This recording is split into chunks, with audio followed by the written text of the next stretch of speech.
Hey beauty, do you feel foggy, stuck, or lost? Then Clarity is for you. A 3-day live experience with 30-minute sessions to get you back home to yourself. Join me July 22nd to 24 at 3 p.m. Eastern Time. Gain the clarity you need to move forward in life with courage, power, and truth. Visit midlifebutterfly.ca/clarity to sign up now. Have you ever wondered if you are the common denominator of the things that are happening in your life? Give it a thought. In this week's solo episode, I went deep to the common denominator that I used to be in a specific part of my life that I got to change. So stay tuned. And I want to let you know that this week, clarity is happening. My 3-day live experiences where you get to get back home to yourself if you're feeling lost, disconnected, or stuck. So I invite you to join my Midlife Butterfly Facebook group. The recordings are being saved in there until Sunday if you would like to catch up. And if you want, you can keep the recordings for life by signing up for Clarity VIP, which also includes the coaching session and integration on Friday, July 25th. So join us in Clarity. I hope to see you there. Midlife Butterfly, a woman in the sacred in-between. She's not who she once was and not quite who she's becoming yet. She's unraveling, awakening, remembering. She's navigating life transitions, divorce, loss, reinvention moves with a burning desire for freedom, joy, and soul-led living. She feels the pull to rise, to fly. She is no longer afraid of her own wings. Are you the common denominator? A dear person very close to me is going through some life transitions at this moment, and so she divorced and then she's moving back home for a while deciding what she's going to do, and because of other things besides the separation, and it just brought to me a lot of memories back from when I separated and then divorced the first time. This was back 15 years ago, actually. And I was thinking about the people who was there supporting me and the kind of impact that can create when going through a chapter in life like that, because it's fucking tough. At least for me at the time, I was living in Romania, and so we were going through the process of immigrating to Canada, and even though we were separated already for a year, we were still living together. So just that situation itself was quite hard. Have you ever been next to someone and missing them at the same time? That's one of the more nostalgic, I can say, emotions ever, at least for me. Missing someone that is just next to you.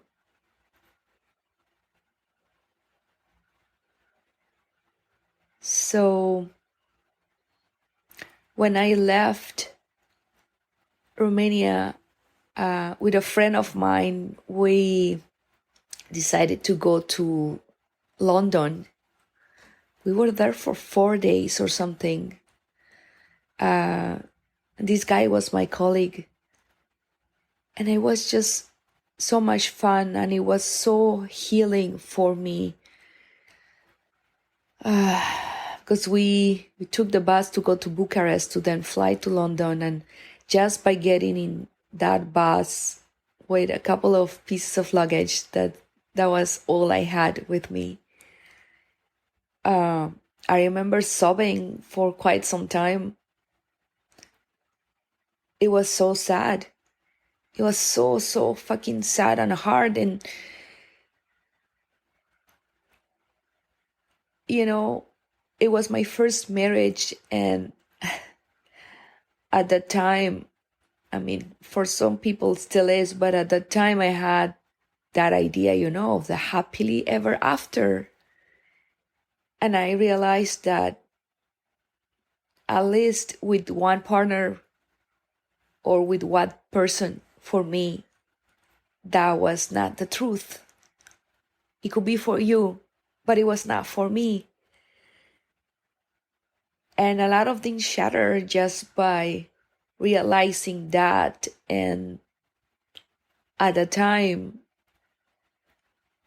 I mean, the checklist of having the studies, and then I travel around, and then having the husband, and then not having kids and deciding not to have kids by choice. The disruption of the checklist and the status quo. And I am very, very grateful for the fact that my parents were always there for me. I remember when I talked to them on the phone and told them what was happening, and they say, well, what we care about is your happiness. So whatever choice you take, we are with you. And that was so liberating for me, because, I mean, they are my pillars, and it was important for me. But I thought about it.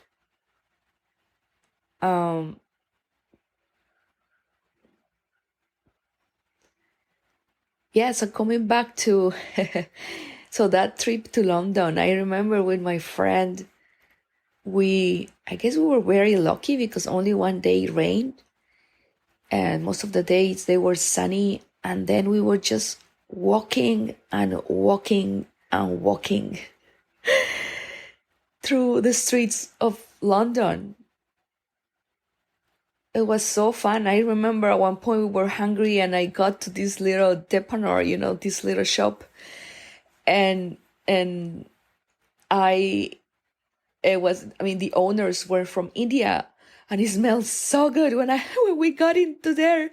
And I was like, well, just get some food. I think we paid like £2 for a dish of Indian food. Oh my God, one of the most delicious ones. So we were just sitting on a bench in a park somewhere, eating this delicious food while, taking a break from our walk. And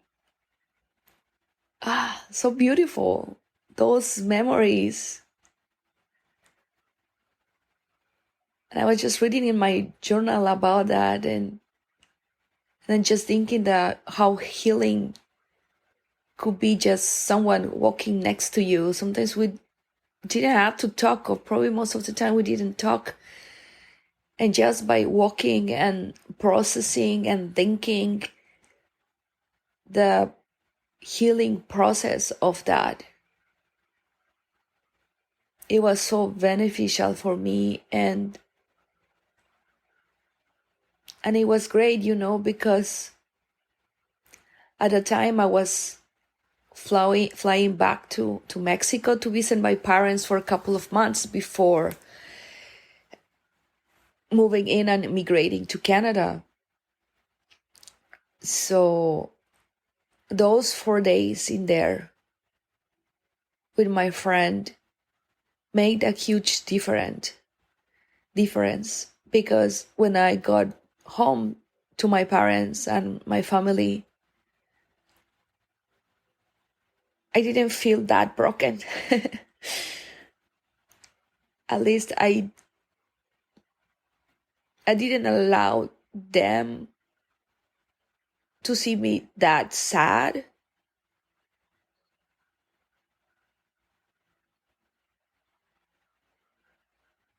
And if I didn't want them to see me like that, it was more because I know it was hard for them. The fact that they were not able to fly there and help me or support me during that time. And it's painful for the parents. I mean, I'm not a mother, but I know it's painful when people go through those things, and witnessing your children go through that, to those situations in life, even though when, it's part of their journey and they need to learn, and it's their process, the whole thing. I was aware then that it was hard for them to see me that way. And so by arriving there in a better state, emotionally and mentally, I felt better. And of course I did cry with them, and I, share stories and stuff, but it was such a healing process for me to spend 2 months with them before moving to Canada. Having the family support has been so great. They've been always there. And even when my father has transitioned already, I know he's with me. I can still talk to him, and I still ask him sometimes for guidance. And my mom is still there, always supporting. We have been always welcome to come back home.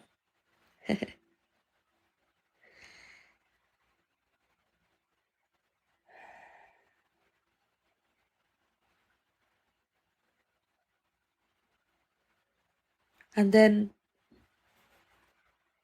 why the question of if I was the common denominator? It's because you probably know or not that I've been divorced twice.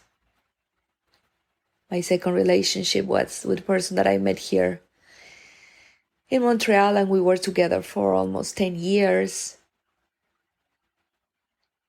So when our relationship as a couple came to an end,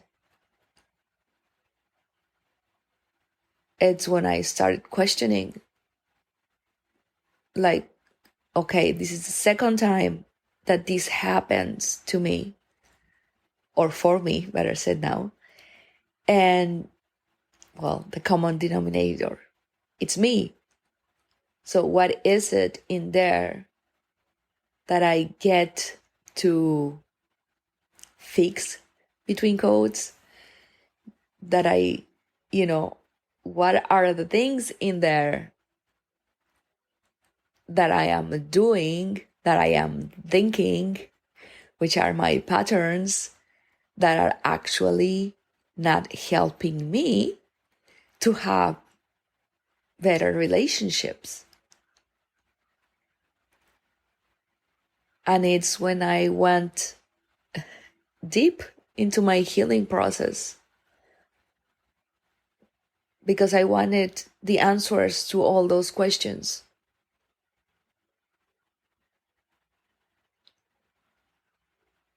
It was a long process.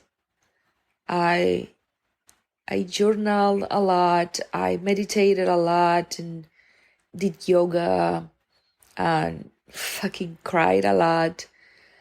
And that's why for me COVID was a blessing, because I had the time to go through that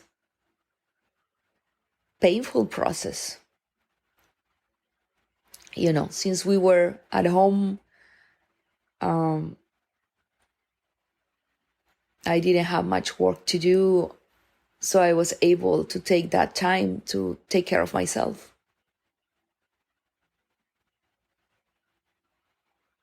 So I did.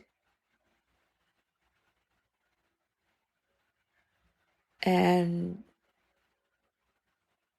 again, I processed a lot of things, and I even took a program called Master Your Mindset. And that brought me a lot of more awareness on the kind of vocabulary that I was using to understand how my mind worked, the different voices in it.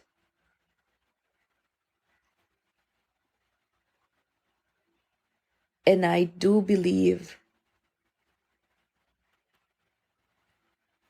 that mind control, it is the best investment we can do in ourselves.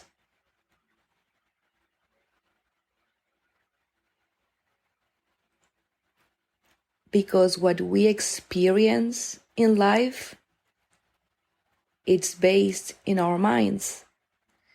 It's based in the education you received from your parents, from school. It's based on the culture you lived in, the religion that you had, your environment, the political whatever. It's based in so many things. And we create and live our lives based in our perceptions. And those perceptions come from our life experiences.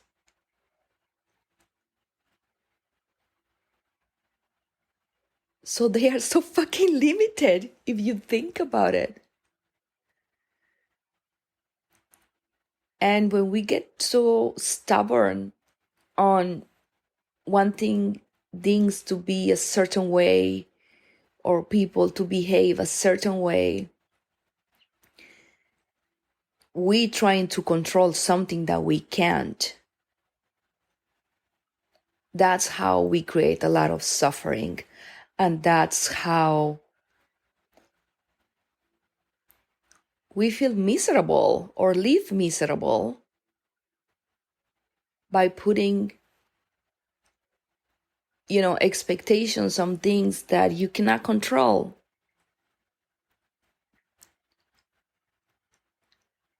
Because the truth is, or my truth is, one of the only things that I'm able to control really is my mind. And it takes a lot of practice.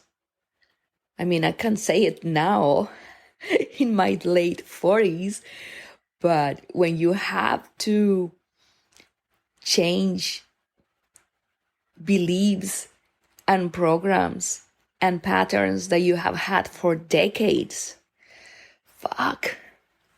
it takes time.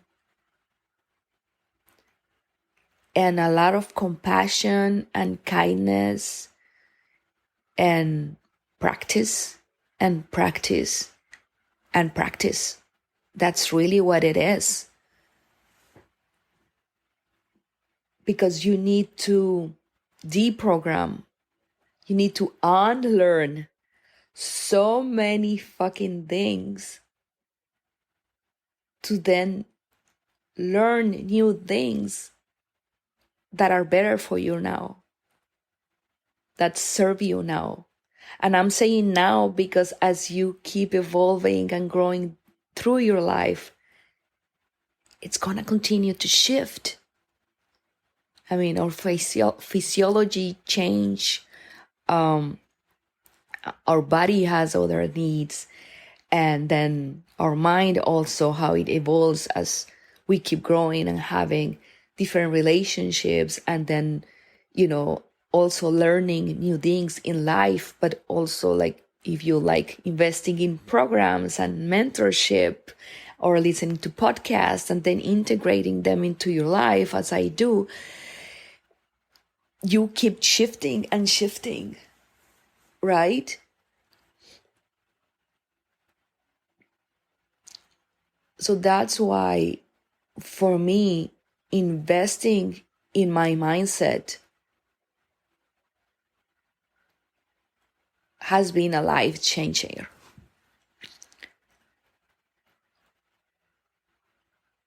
And it started with meditation, with something that you don't even have to pay for it.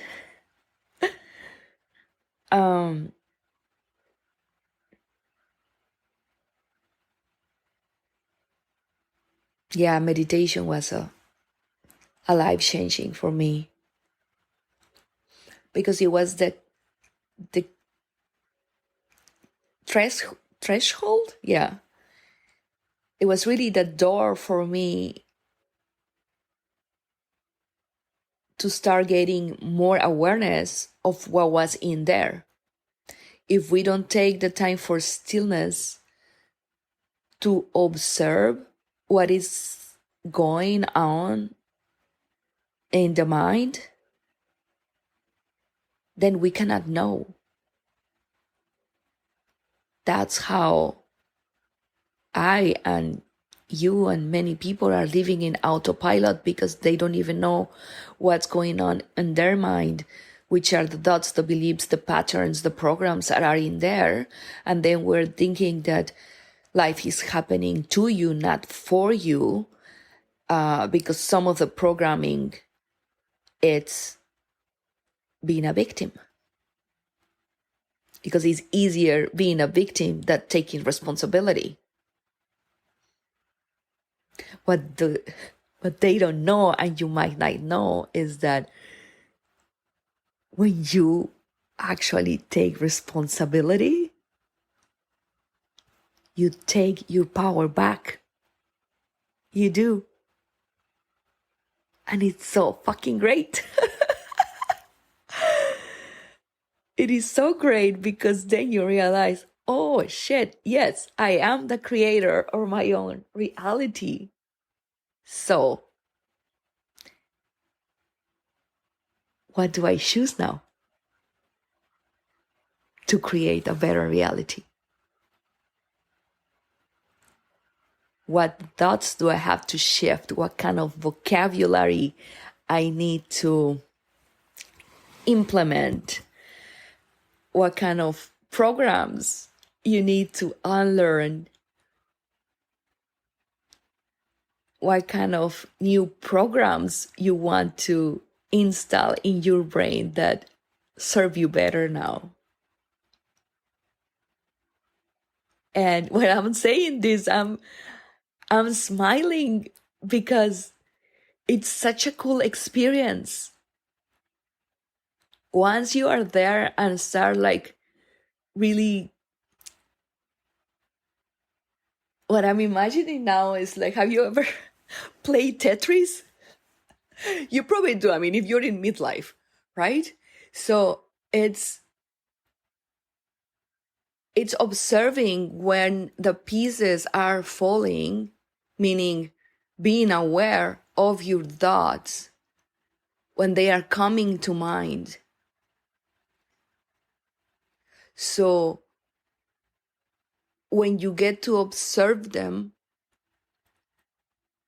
then if you, like in the Tetris, the piece starts moving down, and you need to shift it into a certain way so it completes the line, right? And then that line, if it's 100% complete with all the little blocks, it disappears.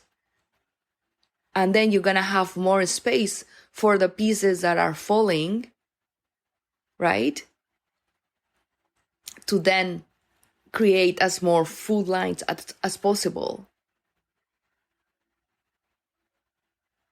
So the more aware you are of your thoughts, the more you can shift them to something that works for you, instead of harming you in a way, yeah, mentally, affecting you, and then feeling miserable or suffering for things that are not necessary.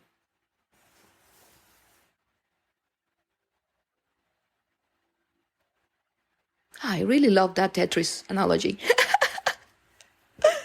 Because that's so fun. Once you see your mind and your thoughts as a game like that and start shifting them, and then at one point some of them, they finally get to vanish away, and then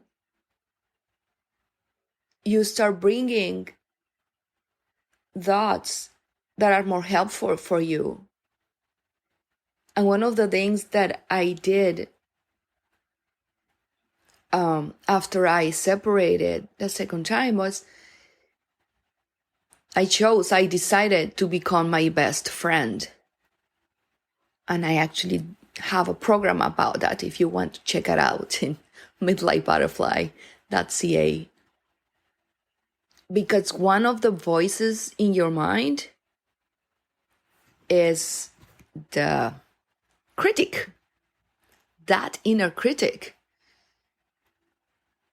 It's so mean. And I don't know about you, but at least in my case, I used to talk to myself sometimes so harsh and so mean that I wouldn't even be capable of doing that, not even with my worst enemy. Like, seriously. So how come it's possible that you are harming yourself with vocabulary that really hurts? It's a big no-no. Why would you do that? Like, seriously. And by saying this, I also want to remind you that you are not your thoughts. That's only one of your voices in your head, the inner critic.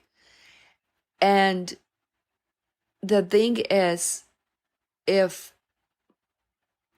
you are not very connected to the other voice, which is the one from your intuition, from your soul, this inner critic, the one that we also call the ego, when it is very, very loud, it's very hard to listen to the soul voice.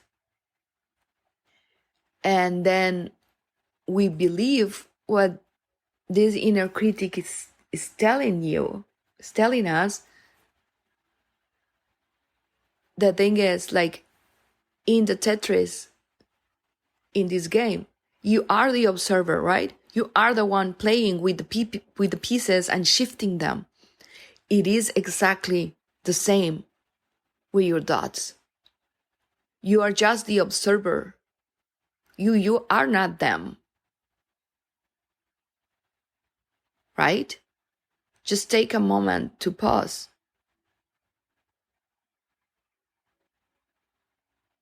Just by you thinking about, oh, am I my thoughts? Who actually thought that? Who was the observer? See, it's your consciousness. It was not you.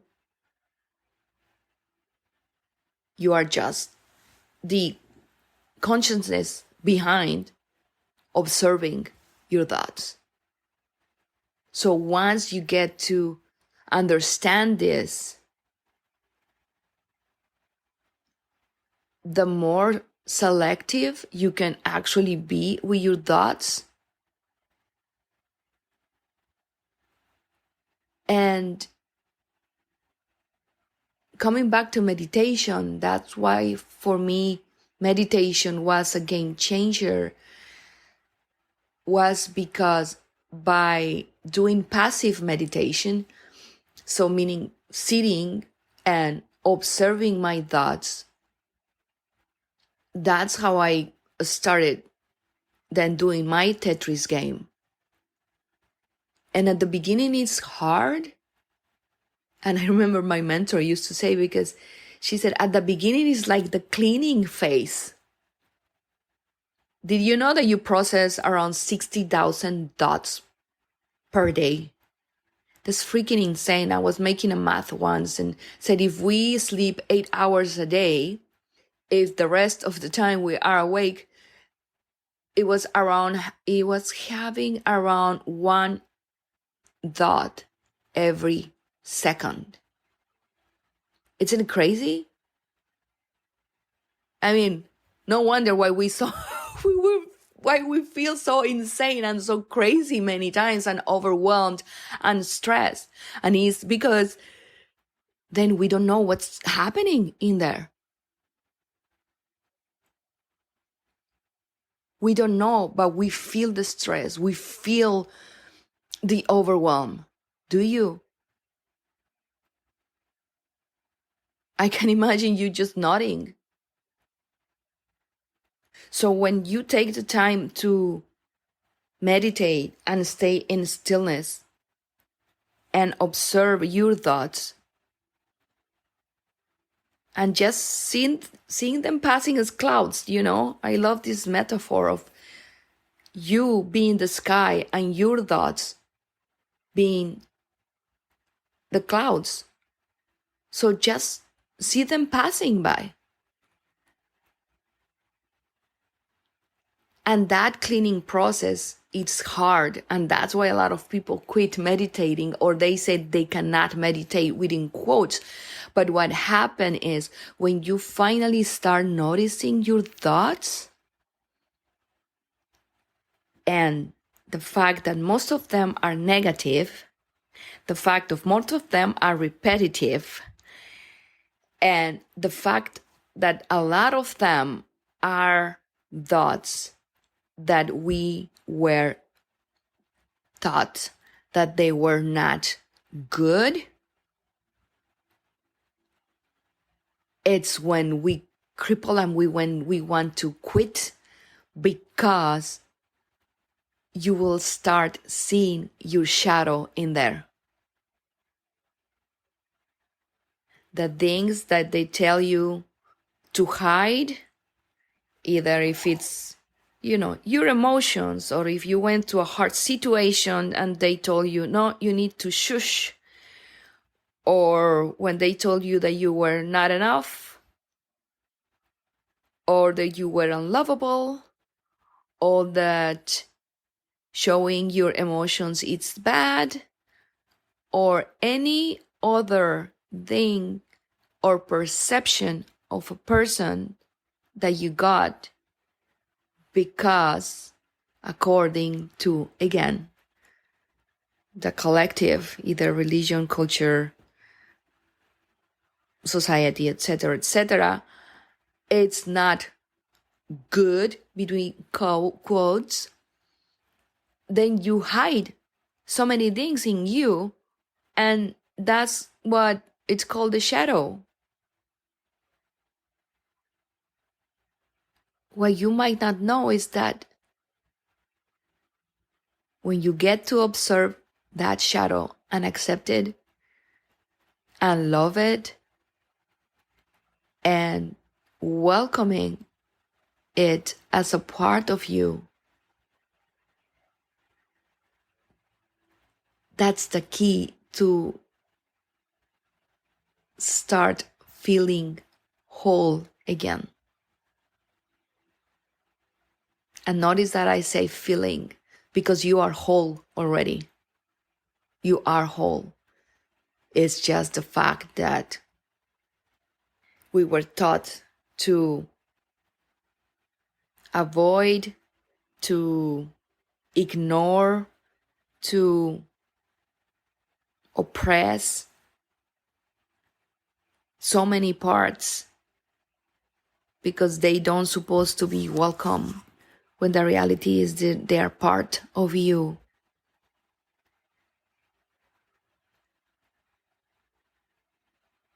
And once you go to that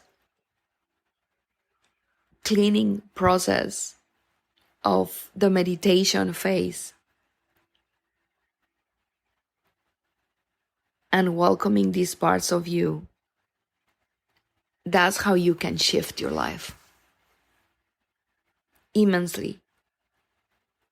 Because again, being able to control the mind is the key to create a better reality. You have probably heard about the let them theory, right, of Mel Robbins. It's basically you taking control, but letting them do it. It means that you are taking control of your life and what matters to you. And by deprogramming and unlearning, and then learning and program yourself with things that serve you, that's how you can shift your life.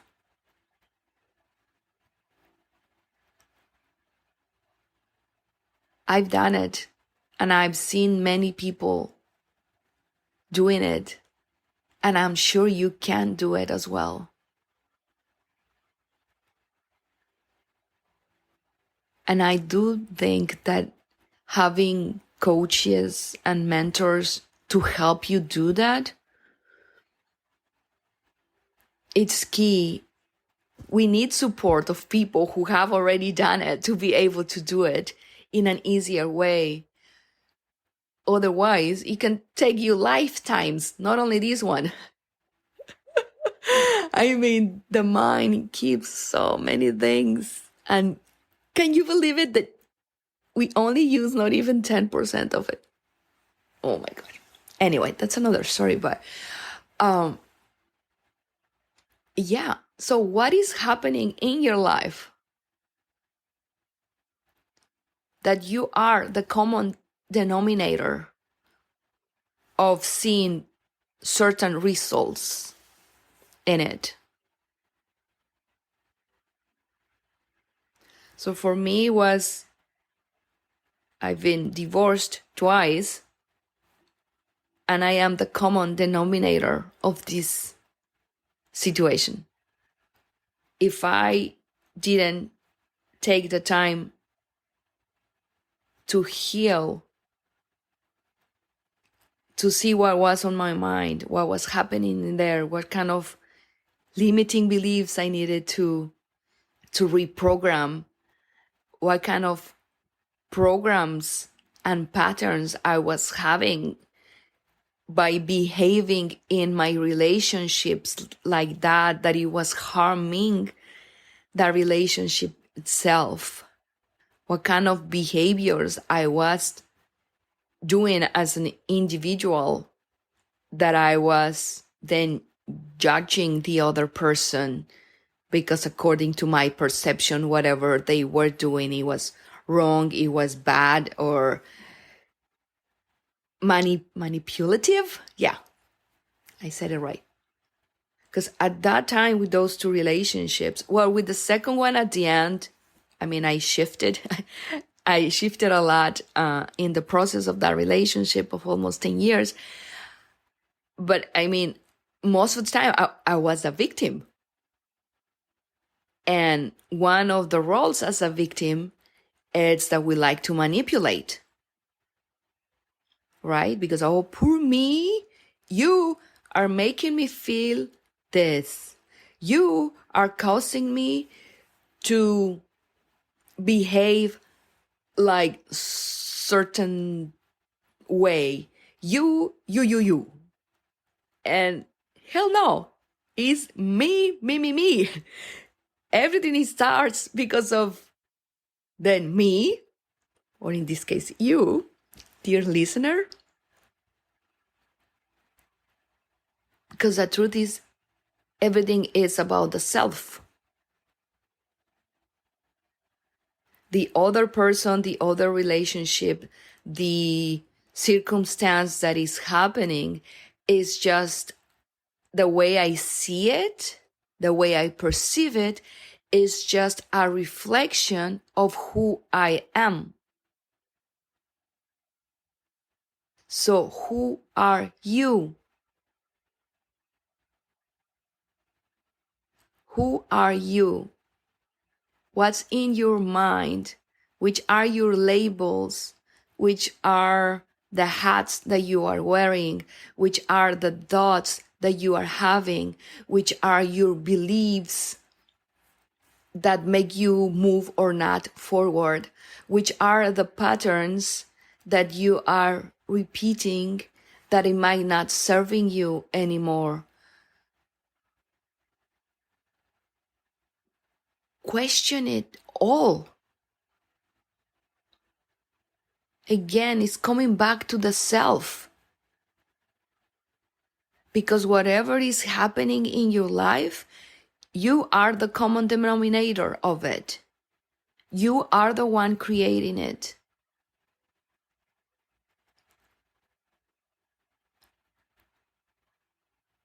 So I invite you to question it. Because once you realize that and take the time to heal those parts of you that are not serving you anymore as an individual and as a loving partner or as a daughter or a son or a coworker or as an entrepreneur or as a friend, etc., etc.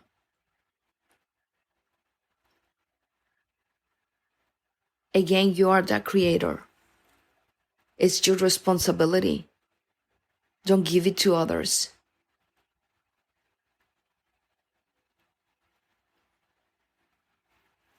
Take your power back. It's so fucking cool. It's so fucking cool when you can take your power back, because then you can create a reality, or at least a better reality than the one you have now. And the cool part is that it can get better and better. And I'm telling you, because I'm fucking living it. My reality at this time, after 5 years of my second divorce, I've never imagined I could be here. At this point, I feel so joyful and abundant in any way, and rich in, with my friendships, with my family, even when they are away. In my life itself, how I am creating it every day. Because as soon as I wake up at this point, I wake up in peace and in gratitude. And that's the best fucking success I can ever have. That's, for me, that's success.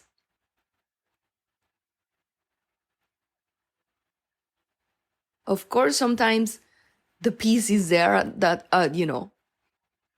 no, most of the time. Sometimes my mind is, going through something. And it's normal. I'm human. You are human. But the thing is that most of the time I feel like that. I have shifted it from the search, between quotes, of happiness, and I have shifted for peace. I'd rather feel peaceful, because I know life is going to continue happening. It's a roller coaster. But the fact that I am able to control my mind most of the time, because of course it happens that I fall into the autopilot sometimes, or if I'm very busy, or anyway, life happens. I'm human. My point is, what was my point?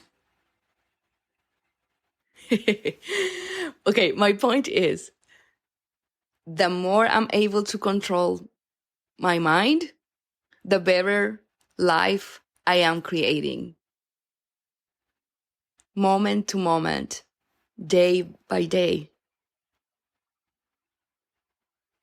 Because by being more aware of what you are thinking, of what your beliefs and programs are, the more you're going to be able to shift to something better, right? And by choosing something different, that's how you create a better reality. Sometimes it might not be the choice that we would like to, but it could be a choice that is slightly different, that it can make us feel a bit better, right?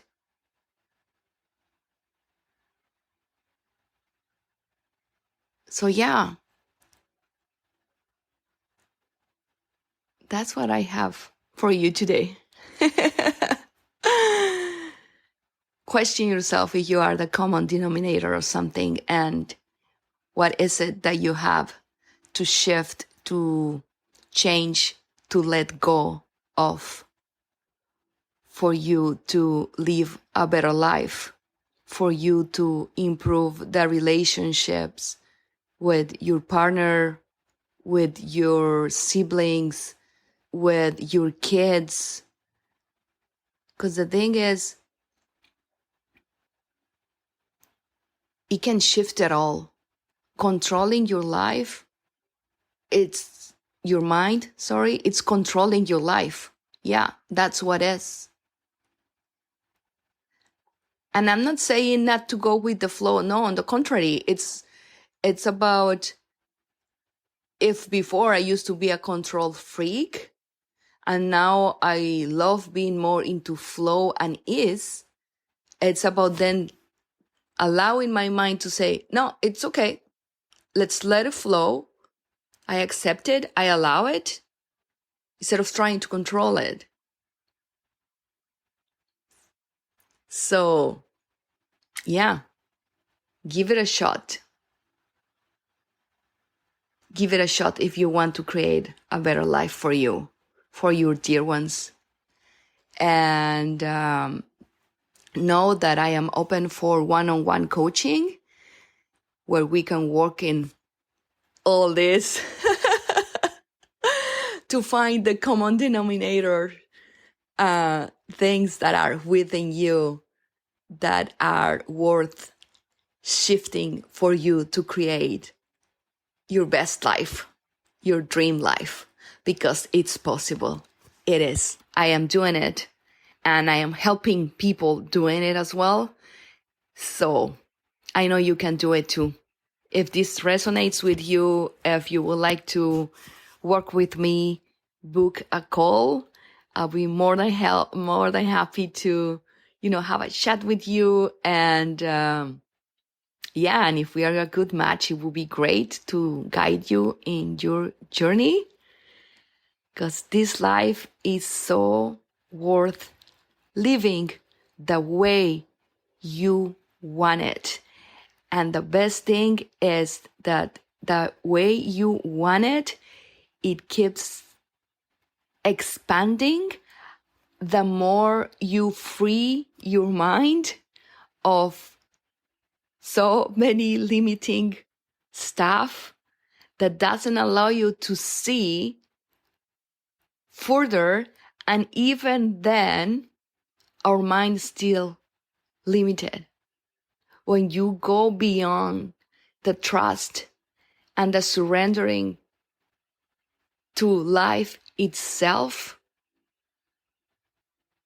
magic and miracles can happen more and more often. So book a call with me. I look forward to working with you. Have a beautiful day. Much love as usual. Take care. Thank you for tuning into Midlife Butterfly. If this episode lit a spark in you, hit that subscribe or follow button on Apple Podcasts, Spotify, or wherever you love to listen, so you'll never miss the magic. If you're feeling generous, drop a review on Apple Podcasts. It helps this empowering content reach more souls ready to transform their lives. And don't forget to take a photo of you while listening and share it on your socials. You can tag me at KenAsYou so I can celebrate you and your expansion. Until next time, keep spreading those wings and living in joy, growth, and pleasure.